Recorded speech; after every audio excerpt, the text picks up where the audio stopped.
Bonjour, dans le livre de Matthieu chapitre 18, de verset 21 au verset 35, un jour l'apôtre Pierre arriva et demanda au Seigneur Jésus, Seigneur, dis-moi s'il te plaît, combien de fois devrais-je pardonner à mon frère quand il a péché contre moi? Sera-ce jusqu'à 7 fois? Et le Seigneur Jésus lui répondit, je ne te dis pas jusqu'à 7 fois, mais jusqu'à 70 fois fois 7. C'est pourquoi le royaume des cieux sera semblable à un roi qui fit rendre compte à tous ses serviteurs. Et lorsqu'il se mit à compter, on lui amena un homme qui lui devait jusqu'à 10 000 talents d'argent. C'était énormément d'argent à l'époque. Et cet homme, n'ayant pas de quoi payer, le roi dit, ok, puisqu'il n'a pas de quoi payer, vendez cet homme, sa femme, ses enfants et tous ses biens pour que sa dette fût acquittée. Cet homme se jeta aux pieds du roi, se prosterna, implora le roi, dit, s'il te plaît, aie pitié de moi, accorde-moi encore un peu de temps, je vais te payer. Et le roi, ému de compassion, lui dit, rentre chez toi, je te remets toute ta dette, tu ne me dois plus rien. Mais cet homme, quand il est sorti de là, il a rencontré son compagnon, son collègue de travail, qui lui devait 100 deniers, une moindre somme, peu de choses. Mais il s'est jeté à son cou, l'a serré, lui dit, paye ma dette. Et son compagnon dit, s'il te plaît, pardonne-moi, je sais que je dois te payer, mais supporte-moi encore un peu, je n'ai pas de quoi le faire maintenant. Il dit, non, tu vas me payer. Et il le prit, il le jeta en prison pour qu'il paye sa dette. Et les ouvriers du roi qui ont assisté à la dette ont été dérangés de cette situation. Ils sont allés voir le roi, ils lui ont rapporté la chose. Et le roi a fait venir cet homme. Il dit, pourquoi as-tu été si méchant avec ton compagnon? Pourquoi ne l'as-tu pas traité comme moi je t'ai traité? Et le roi dit au bourreau, arrêtez-le, jetez-le en prison jusqu'à ce qu'il ait payé toute sa dette.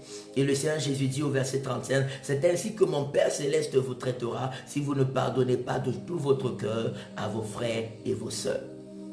Dans le livre de Matthieu chapitre 6, verset 14 à 15, Jésus dit, si vous pardonnez aux hommes leurs offenses, votre Père Céleste vous pardonnera aussi vos offenses. Mais si vous ne pardonnez pas aux hommes, votre Père qui est dans les cieux ne vous pardonnera pas non plus.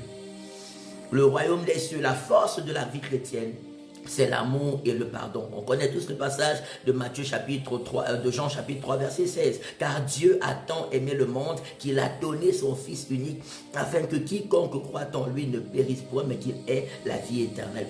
L'amour et le pardon sont les clés qui nous maintiennent dans la sainteté de Dieu, qui nous garde dans la pureté du cœur et dans la sainteté, qui nous garde dans la bonne communion avec Dieu, qui nous aide à être vrais avec Dieu et avec les autres lorsqu'on marche dans l'amour et le pardon.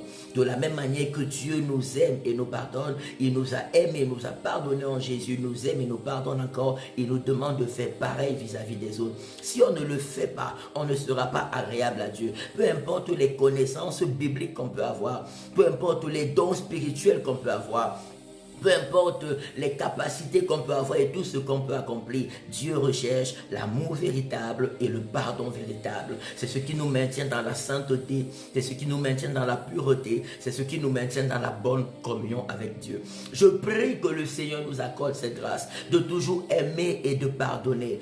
Aimer et pardonner ne veut pas dire qu'on va marcher forcément avec ces personnes. On voit David qui a pardonné ses frères, mais il n'a pas forcément marché avec eux. Il leur a donné des postes de responsabilité quand il est devenu roi, mais il n'a pas marché avec eux. On voit Joseph qui a pardonné ses frères, qui l'ont détesté, qui ont voulu le tuer, qui l'ont vendu comme esclave. Il leur a fait du bien, mais il n'a pas marché avec eux. Seulement l'amour et le pardon ont amené Dieu à élever David, à élever Joseph pour faire d'eux des bénédictions pour leurs frères et les chefs de leur famille. Alléluia. Plus on marche dans l'amour et le pardon, plus Dieu nous élève et nous bénit au-delà de nos attentes, au-delà de nos espérances. Que cette grâce soit notre partage, d'aimer et de pardonner au nom puissant de Jésus. Que cette grâce soit notre partage, que l'Esprit de Dieu nous remplisse d'amour et de pardon pour la gloire de Yahweh, au nom de Jésus-Christ de Nazareth. Excellent week-end dans la présence de Dieu. Retrouvons-nous tous les dimanches à la rue de Genève, 24 003 Lausanne, premier étage, de 14h à 16h30 pour des cultes extraordinaires. Retraite spirituelle du 22 au 28 juillet au chalet Le Muguet à Saint-Georges en Suisse romande. Inscription et participation volontaire à la hauteur des moyens de chacun. Ce sera 7 jours de gloire. Venez avec la famille et les amis. Shalom.